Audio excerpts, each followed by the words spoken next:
এই যে এই জামাটা দেখছো, এই জামাটা আমি অনলাইনে অর্ডার করেছি। মানে ওর পাপা অর্ডার করেছে। মানে জামাটা অনেকটা সুন্দর লাগছে। আর পার্সেলটা এসেও গেছে, ওর পাপা আনছে।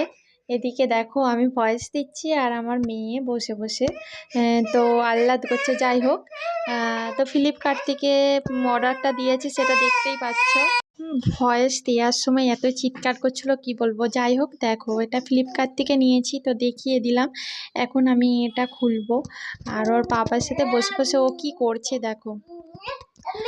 আর জুলাই মাসের 9 তারিখে ওর জন্মদিন ছিল। ওই দিনকে ওর পাপার ছুটি যেহেতু ছিল না, সেই জন্য জন্মদিনটা পালন করা হয়নি।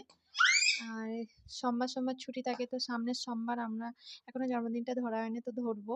ভিডিওটা এর আগে 2-1 দিন আগের, যেদিন হচ্ছে নিয়ে আসা হয়েছে আর কি জামাটা। তো দেখো কতটা সুন্দর জামাটা, একবার আমরা পরিয়ে দেখবো। আমাদের তো অনেক ভালো লাগছে। ওর মাথার একটা ব্যানও দিয়েছে, ওই দেখো কত সুন্দর দেখতে লাগছে। ওর পাপার তো মানে দেখে এত খুশি হয়ে গেছে। আর সত্যি অনেক সুন্দর লাগছে জামাটা। আর অনলাইনের জিনিস খারাপ হয় সবসময়, হয়তো খারাপ হয় না। যাই হোক, আমাদের অনেক ভালো লেগেছে। কেমন লাগলো অবশ্যই তোমরা কমেন্ট করে জানাও।